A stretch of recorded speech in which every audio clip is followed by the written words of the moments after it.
أعوذ بالله من الشيطان الرجيم. بسم الله الرحمن الرحيم. رب اشرح لي صدري ويسر لي أمري واحلل عقدة من لساني يفقهوا قولي. آیت نمبر 259. او کالذی مر علی قریۃ وہی خاویۃ علی عروشها، یا پھر جیسے اس شخص کا واقعہ یاد کرو جس کا گزر ہوا ایک بستی پر اور وہ اوندھی پڑی ہوئی تھی اپنی چھتوں پر۔ قال انا یحیی ھذہ اللہ بعد موتها، اس نے کہا اللہ تعالیٰ اس بستی کو اس طرح مردہ اور برباد ہو جانے کے بعد کس طرح زندہ کرے گا۔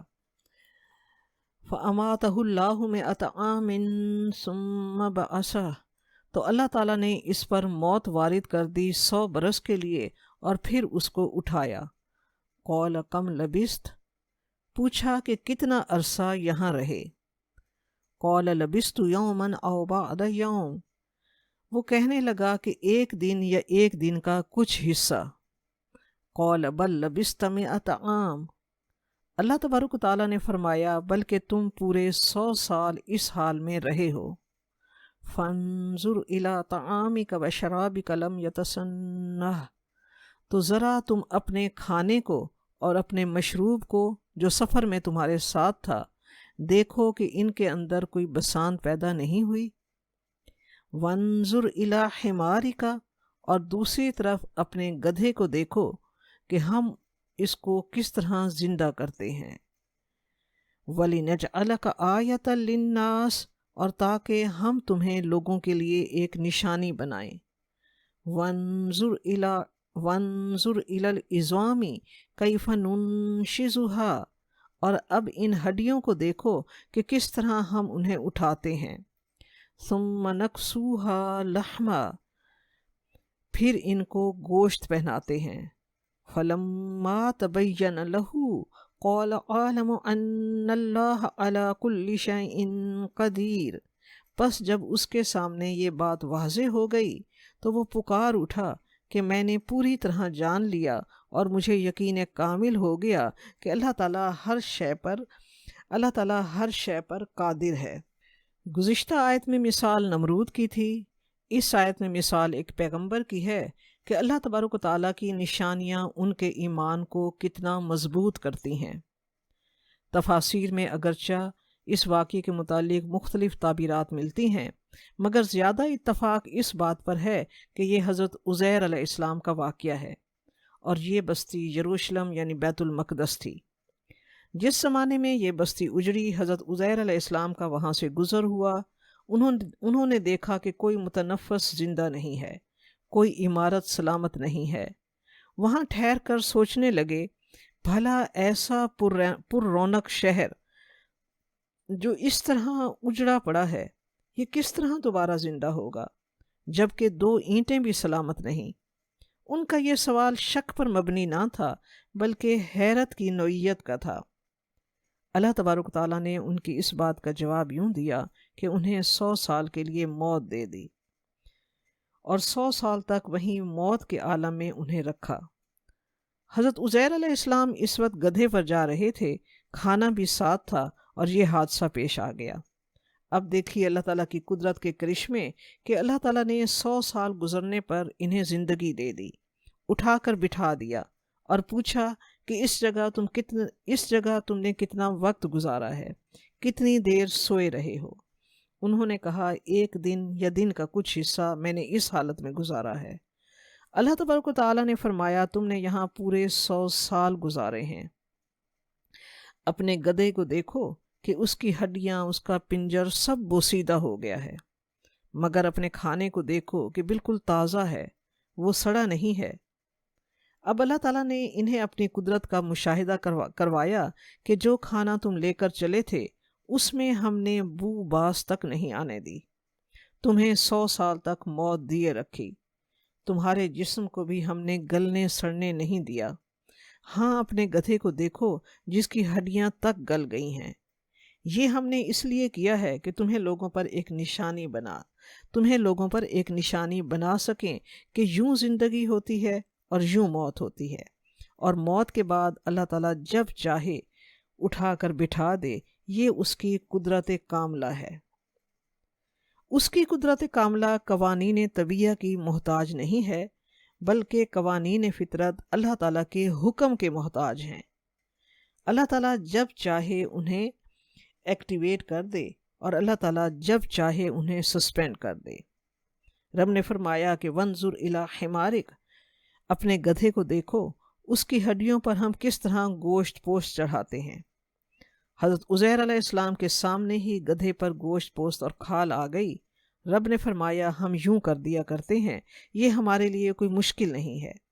ہم تمہیں اپنی نشانی دکھا رہے ہیں تاکہ ہم تمہیں اپنی نشانی دکھا رہے ہیں تاکہ تمہیں دوبارہ اٹھائے جانے پر یقین کامل ہو جائے۔ جب حضرت عزیر علیہ السلام نے بچشم سر ایک مردہ جسم کے زندہ ہونے کا مشاہدہ کیا تو وہ پکار اٹھے، میں نے جان لیا اور مجھے یقین کامل ہو گیا کہ اللہ تعالیٰ ہر شے پر قادر ہے۔ قال اعلم ان اللہ علی کل شیء قدیر، کہا میں نے جان لیا کہ بے شک اللہ تعالیٰ ہر چیز پر قادر ہے۔ اب چونکہ ان کا یہ یقین ان کے تجربے، مشاہدے اور علم پر مبنی تھا، اس لیے انہوں نے کہا اعلم، میں اس بات کا علم رکھتا ہوں۔ تو یہاں سے معلوم ہوا کہ عقیدے کی اصل بنیاد علم ہے۔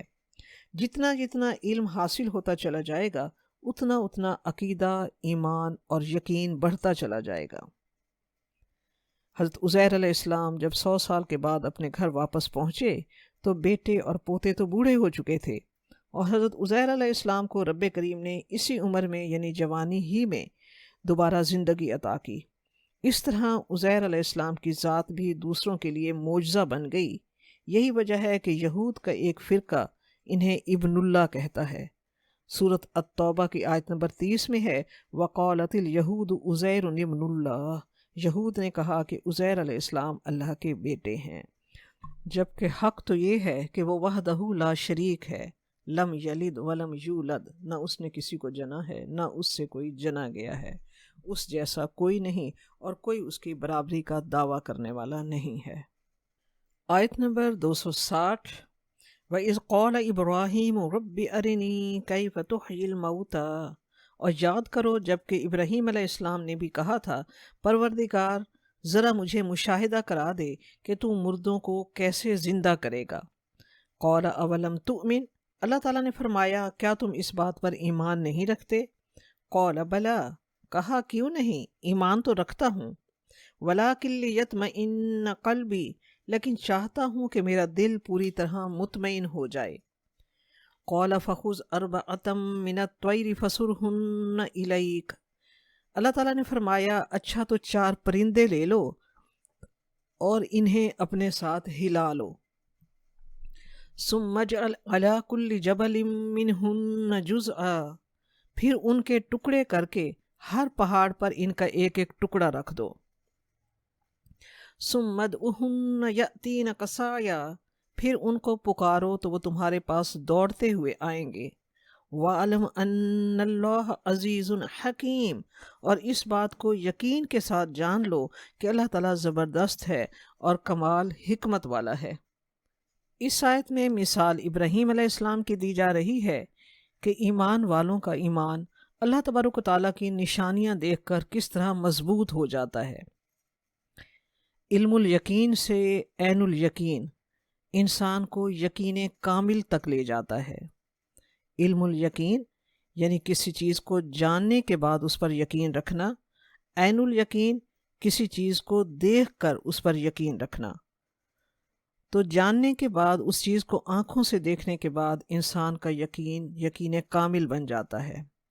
انبیاء کا غیب پر ایمان جس قدر مضبوط ہوتا ہے اتنا دوسروں کا نہیں ہوتا، کیونکہ جس مشن کے لیے انہیں بھیجا جاتا ہے اس کا ایک یہ بھی تقاضا ہوتا ہے کہ انہیں عین الیقین حاصل ہو، تاکہ دوسرے لوگوں کو آنکھوں دیکھی حقیقت کی بنا پر ایمان بالغیب کی پرزور اور پرتاثیر دعوت دے سکیں۔ جیسے ہم کسی کو زیادہ یقین دلانا چاہیں تو ہم کہتے ہیں کہ میں نے اپنی آنکھوں سے دیکھا ہے۔ اسی لیے اکثر انبیاء کو ملکوت السماوات والارض کی سیر کروائی گئی، آسمانوں کی سیر کروائی گئی، تاکہ بالغیب کی دعوت میں یقین کی اثر آفرینی بڑھ سکے، کیونکہ اب ان کا ایمان جو ہوتا ہے وہ ایمان بالغیب نہیں بلکہ ایمان بالشہادہ ہو جاتا ہے۔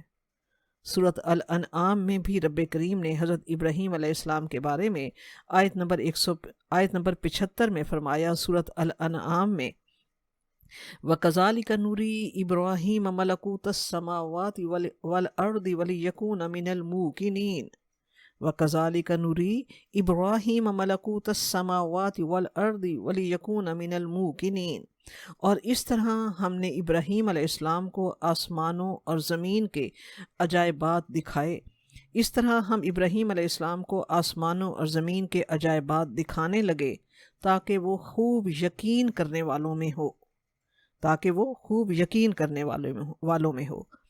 آپ صلی اللہ علیہ وآلہ وسلم، حضرت محمد صلی اللہ علیہ وآلہ وسلم کو بھی معراج کے موقع پر آسمانوں کی سیر کروائی گئی، نیز ایک دفعہ خواب میں اور ایک دفعہ نماز کسوف پڑھاتے ہوئے آپ صلی اللہ علیہ وآلہ وسلم کو جنت اور دوزخ دکھائے گئے۔ حضرت ابراہیم علیہ السلام کا بھی یہ سوال کسی شک کی بنا پر نہیں بلکہ ایمان بالغیب سے ایمان بالشہادہ کی منزل پانا چاہتے تھے، یا علم الیقین سے عین الیقین تک کا سفر انبیاء کی نبوت کا تقاضا ہوتا ہے۔ رب نے جواب دیا کہ 4 پرندے لے لو، چاروں پرندے مختلف ہوں۔ رب کے فرمان کے مطابق انہوں نے ان پرندوں کو اپنے آپ پر ہلا لیا، سدھا لیا۔ جیسے کبوتر اڑانے والوں کی آواز کو کبوتر سمجھتے ہیں اور ان کی آواز پر دوبارہ ان کے پاس آ جاتے ہیں، اکٹھے ہو جاتے ہیں۔ رب کے حکم سے ابراہیم علیہ السلام نے انہیں ذبح کیا، ان کے ٹکڑے بھی آپس میں ملا دیے اور ان ملے جلے ٹکڑوں کو مختلف 4 پہاڑوں پر رکھ دیا۔ تفسیر ابن کثیر میں ہے کہ پرندوں کے سر انہوں نے اپنے ہاتھ میں رکھے، پھر بحکم اللہ ایک پرندے کو آواز دی، وہ بِإِذْنِ اللہ مختلف اس کے ٹکڑے مختلف پہاڑوں سے مل کر جڑ جاتے اور پرندہ اڑتا ہوا حضرت ابراہیم علیہ السلام کے پاس آتا، اور اگر وہ اسے دوسرے پرندے کا سر دیتے تو وہ نہ لیتا، اور جب اس کا اپنا سر دیتے تو وہ جڑ جاتا، یہاں تک کہ چاروں پرندے زندہ ہو کر اڑ گئے۔ اللہ تعالیٰ کی قدرت کا اور مردوں کے زندہ ہونے کا یہ ایمان افروز مظاہرہ حضرت ابراہیم خلیل اللہ نے اپنی آنکھوں سے دیکھ لیا۔ پھر رب نے فرمایا، جان لے وَعَلَمْ أَنَّ اللَّهَ عَزِيزٌ حَكِيمٌ، جان لو کہ اللہ تعالیٰ غالب ہے، حکمت والا ہے، کوئی چیز اسے عاجز نہیں کر سکتی، جس کام کو وہ چاہے وہ بے روک ہو جاتا ہے، وہ اپنے اقوال میں اپنے افعال میں وہ حکیم ہے، اس طرح اپنے انتظام میں وہ جس طرح اپنے اقوال اور افعال میں حکیم ہے، وہ اسی طرح اپنے انتظام میں اور شریعت کے مقرر کرنے میں بھی وہ قادر ہے۔ حدیث مبارکہ میں آتا ہے کہ قیامت کے دن اللہ تعالیٰ یوں کہیں گے، اے بکھری ہوئی ہڈیوں، اے منتشر ذرات، تم جہاں تھے وہیں آ جاؤ۔ سب کے سب وہیں آ جائیں گے، اور صرف وہیں اکٹھے ہی نہیں ہوں گے بلکہ رب کریم نے قرآن پاک میں فرمایا، بلا قادرین علی ان نسوی بنانہ، ہم تو قدرت رکھتے ہیں کہ تمہاری انگلیوں کی جو پورے ہیں، جو تمہارے فنگر پرنٹس ہیں، ہم انہیں بھی دوبارہ ویسے کا ویسا ہی بنا دیں اور تمہیں ویسے کا ویسا دوبارہ اٹھا کھڑا کریں۔ بے شک اللہ تبارک و تعالیٰ اس چیز پر قادر ہے۔ آیت نمبر 261، مثل الذین ينفقون اموالهم فی سبیل اللہ کمثل حبۃ انبتت سبع سنابل فی کل سنبلۃ مئۃ حبۃ، مثال ان کی جو اپنے مال اللہ تبارک و تعالیٰ کی راہ میں اللہ کے دین کے لیے خرچ کرتے ہیں، ایسے ہے جیسے ایک دانہ کہ اس سے 7 خوشے پیدا ہوں اور ہر خوشے میں 100 دانے ہوں۔ واللہ یضاعف لمن یشاء، اللہ جس کو چاہتا ہے اور بڑھا دیتا ہے۔ واللہ واسع علیم، اور اللہ بڑی وسعت والا اور سب کچھ جاننے والا ہے۔ اب جو 2 رکوع آ رہے ہیں اس کا موضوع انفاق فی سبیل اللہ ہے، اللہ تعالیٰ کی راہ میں خرچ کرنا۔ اللہ تعالیٰ کی رضا جوئی کے لیے مال خرچ کرنے کی 2 بڑی مدیں ہیں۔ ایک مد ہے اللہ تعالیٰ کے بندوں پر خرچ کرنا، یعنی قرابت دار، غربا، یتیم، مساکین، محتاج اور بیواؤں پر خرچ کرنا۔ یہ ہمارے معاشرے کے اہم رکن ہیں، ہمارے بھائی بند ہیں۔ ان پر اللہ کی رضا کے لیے خرچ کرنا اللہ تعالیٰ کو بہت پسند ہے اور اس کا اجر ملے گا۔ اللہ تبارک و تعالیٰ نے یہی بات سورۃ البقرہ کی آیت نمبر 177 میں فرمائی، وَآتَ الْمَالَ عَلَىٰ حُبِّهِ ذَوِي الْقُرْبَىٰ وَالْيَتَامَىٰ وَالْمَسَاكِينَ وَابْنَ السَّبِيلِ وَالسَّائِلِينَ وَفِي الرِّقَابِ، اور 2 مال اللہ تعالیٰ کی محبت میں قرابت داروں کو، یتیموں کو، مسکینوں کو، مسافروں کو اور سوال کرنے والوں کو اور گردن آزاد کروانے کے لیے۔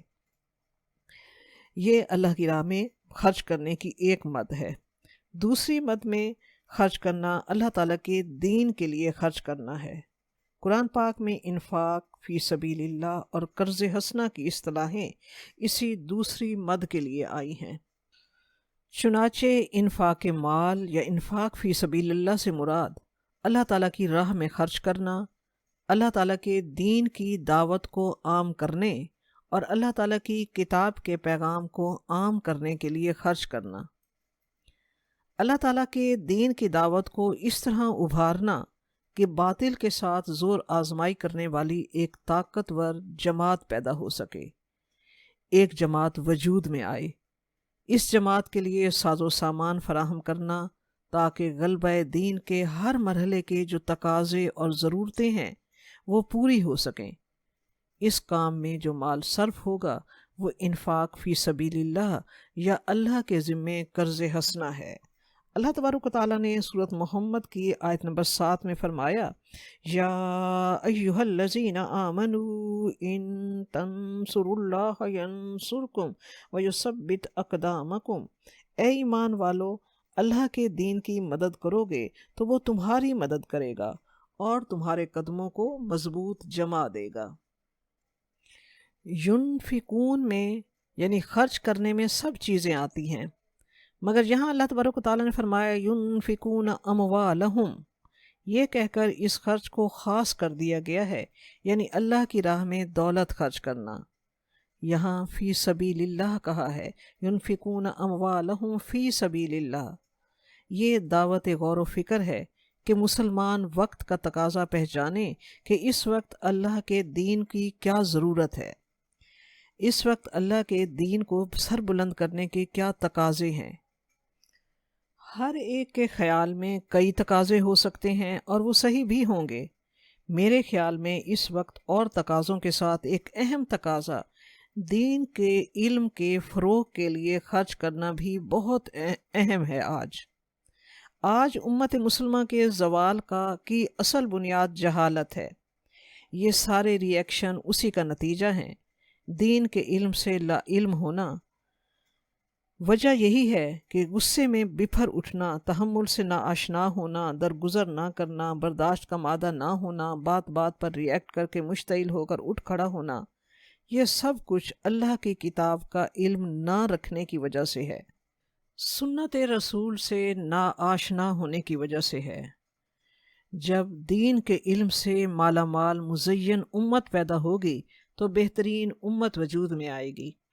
بہرحال اللہ کی راہ میں اللہ کے دین کی سربلندی کے لیے خرچ کرنے کی بات ہو رہی ہے، وہ جس مد میں بھی ہو، رب کریم فرماتا ہے اس کی مثال ایسے ہے جیسے ایک دانہ تم گندم کے بیج کا بوتے ہو اور وہ 700 دانے اگاتا ہے۔ اور وہ کون اگاتا ہے؟ وہ اللہ تبارک و تعالیٰ ہی تو اگاتا ہے۔ اسی کے حکم سے کھیت لہلہاتے ہیں، اسی کے حکم سے کھڑی فصلیں مٹی کا ڈھیر بن جاتی ہیں۔ تو یہاں اس کے فضل کی بات ہو رہی ہے کہ اللہ تعالیٰ زمین سے تمہارے لیے ایک دانے کے بدلے 700 دانے اگاتا ہے۔ اللہ تعالیٰ نے اپنی راہ میں دینے کی مثال کتنی پاکیزہ اور دل میں کھپ جانے والی بات سے دی ہے۔ تو رب فرماتا ہے کہ جو رب تمہاری دنیا کے لیے کی گئی محنت کا دنیا میں اتنا صلہ دینے پر قادر ہے، وہ دنیا جو فانی اور لمحاتی ہے، تو وہ رب آخرت کے لیے آخرت کے لیے محنت کرنے اور خرچ کرنے پر جو تم نے اللہ تعالیٰ کی رضا کے لیے دی ہوگی، وہ کتنا کچھ دے سکتا ہے، کیونکہ رب کریم نے خود فرمایا وَمَا عِندَ اللَّهِ خَيْرٌ وَأَبْقَىٰ، جو اللہ تعالیٰ کے پاس ہے وہ بہت بہتر اور ہمیشہ باقی رہنے والا ہے، وہ اس کا اجر بہت بڑھا کر دے گا۔ یہ 700 گنا تو تمثیلاً بتایا گیا ہے، وہ جس کو چاہتا ہے اس سے بھی بڑھا کر دیتا ہے، کیونکہ وہ واسع علیم ہے، اس کے خزانوں میں کوئی کمی نہیں ہے۔ مسند احمد میں حدیث مبارکہ ہے کہ ایک شخص نے نکیل والی اونٹنی خیرات کی۔ آپ صلی اللہ علیہ وآلہ وسلم نے فرمایا، یہ قیامت کے دن نکیل والی 700 اونٹنیاں پائے گا۔ حضرت ابو ہریرہ رضی اللہ تعالیٰ عنہ سے روایت ہے کہ آپ صلی اللہ علیہ وآلہ وسلم نے فرمایا کہ جو شخص کھجور کی قیمت یا اس کے برابر کوئی چیز صدقہ کرے گا اور وہ حلال کمائی ہوئی، تو اللہ تعالیٰ حلال اور جائز مال ہی کو قبول کرتا ہے، تو اللہ تعالیٰ اس کے اس پاک مال کو اپنے ہاتھ میں لے گا اور پھر اس کو بڑھاتا رہے گا، جس طرح تم لوگ اپنے جانوروں کے بچوں کی پرورش کرتے ہو اور بڑھاتے ہو، یہاں تک کہ تھوڑا سا وہ پاک صدقہ پہاڑ کے برابر ہو جائے گا۔ صحیح بخاری۔ حضرت ابو ہریرہ رضی اللہ تعالیٰ عنہ سے روایت ہے کہ میں نے آپ صلی اللہ علیہ وآلہ وسلم سے پوچھا کون سا صدقہ افضل ہے؟ آپ صلی اللہ علیہ وآلہ وسلم نے فرمایا، جو تنگ دست اپنی محنت سے صدقہ کرے اور ان سے ابتدا کرے جو اس کے زیر کفالت ہوں۔ ابو داؤد۔ ایک شخص نے پوچھا، یا رسول اللہ، کون سا صدقہ اجر کے لحاظ سے بڑا ہے؟ آپ صلی اللہ علیہ وآلہ وسلم نے فرمایا، جو رمضان المبارک میں دیا جائے۔ ہم یہاں یہ دیکھتے ہیں کہ اللہ تعالیٰ نے صدقہ کی مثال جو ہے، اللہ تعالیٰ نے اپنی راہ میں مال خرچ کرنے کی مثال جو ہے وہ ایک دانے سے 700 دانے اگنے کے برابر دی ہے۔ جس طرح ایک بیج کو دبایا جاتا ہے، زمین میں بویا جاتا ہے، تو وہ 700 دانے لے کر آتا ہے۔ مگر ہم یہ دیکھتے ہیں کہ ہر بیج تو برابر نہیں ہوتا اور ہر بیج اتنا بھر کر نہیں اگتا، کیونکہ بیج لگانے کے لیے ضروری ہے کہ بیج جتنا خالص اور اچھا ہوگا اتنا ہی وہ بھر کر اگے گا۔ ناکارہ دانہ اگر زمین میں دبایا جائے تو پانی دینے کے باوجود وہیں گل کر ختم ہو جائے گا۔ اچھا اور طاقتور دانہ بڑھے گا اور 700 بالیں لائے گا۔ اس طرح اللہ تعالیٰ کی راہ میں بھی دینے کے لیے ضروری ہے کہ ایمان کا بیج خالص ہو، نیت سچی ہو، مال رزق حلال کا ہو، یعنی پاک مال ہو، اور اس پر انفاق کا پانی اور اللہ کی رضا کی سچی نیت کی زرخیزی ہوگی تو دیکھیں کیا خوبصورت عمل کی کھیتیاں نکلتی ہیں۔ قرآن پاک میں اللہ تبارک تعالیٰ فرماتا ہے، اللہ غنی وانتم الفقراء، اللہ غنی ہے اور تم فقیر ہو۔ انسان جب فقیر ہو کر دے رہا ہے تو پھر اللہ غنی ہو کر اس کو کیسے 700 گنا یا اس سے بھی زیادہ کیسے نہیں بڑھائے گا؟ وہ یقیناً بڑھائے گا۔ جب اس نے فرمایا ہے تو وہ سچ ہے۔ اللہ تعالیٰ ہمیں پورے اخلاص کے ساتھ اپنی راہ میں دینے کی اللہ تبارک و تعالیٰ ہمیں توفیق عطا فرمائے۔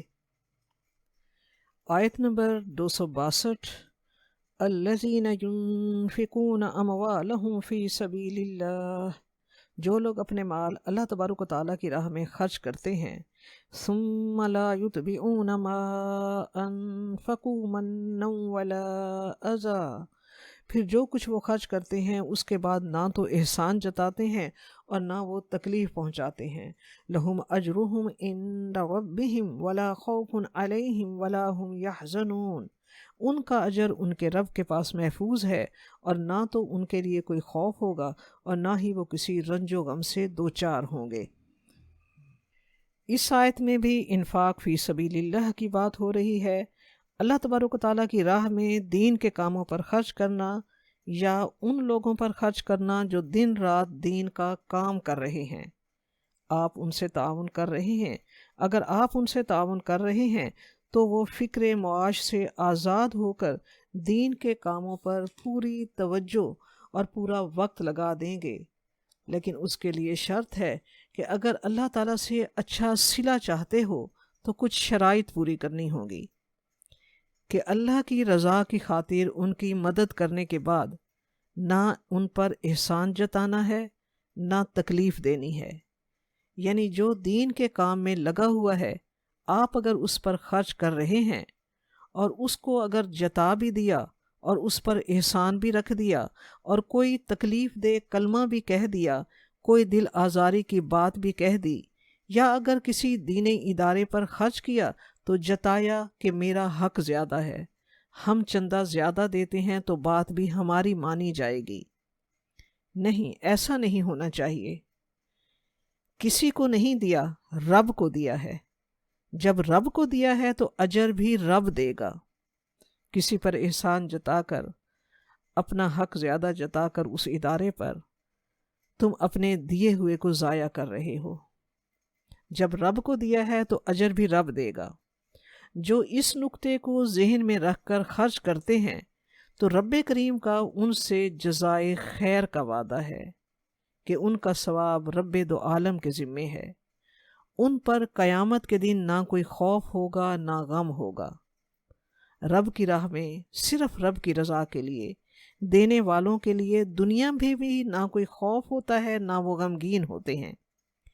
یہ جنتی ہونے کی علامت ہے، کیونکہ یہی دو غم ہوتے ہیں جو ہماری زندگی کو مشکل بناتے ہیں، خوف اور غم۔ جو ہمارے پاس ہے اس کے چھین جانے کا خوف، اور جو ہمارے پاس نہیں ہے اس کے نہ ہونے کا غم، یہی دونوں چیزیں انسان کی زندگی کو دکھوں سے بھر دیتی ہیں۔ اللہ تعالیٰ ایسے لوگوں کو جو اللہ تبارک و تعالیٰ ہی کی رضا کے لیے، اللہ کے دین کے لیے خرچ کرتے ہیں، اللہ تعالیٰ ان کو اس دنیا میں ان دونوں خوف اور غم سے آزاد رکھتا ہے، اور آخرت کے دن میں بھی نہ ان پر کوئی خوف ہوگا اور نہ کوئی غم ہوگا۔ امام ابن تیمیہ کو جب ڈرایا دھمکایا گیا تو وہ کہنے لگے کہ تم میرا کیا بگاڑ لوگے؟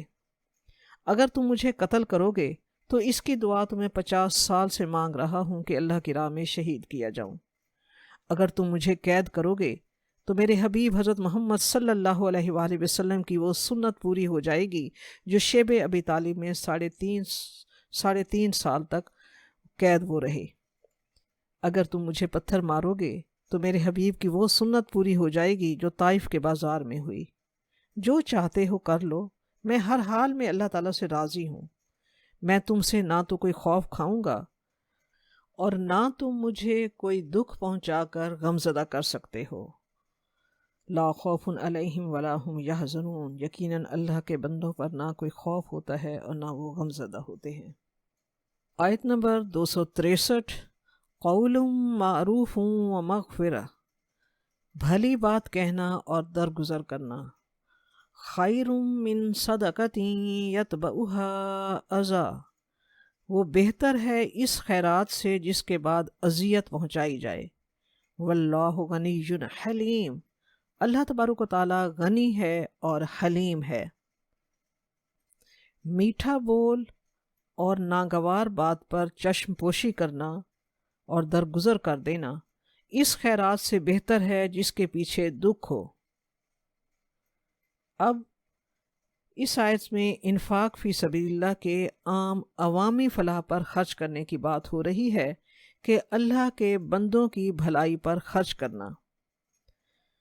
اگر کوئی سوال کرتا ہے اور ہم اس کا سوال پورا نہیں کر سکتے، کیونکہ انسان ہر ایک کی ضرورت پوری نہیں کر سکتا، ہمیشہ دینے والے کم ہوتے ہیں اور لینے والے زیادہ ہوتے ہیں۔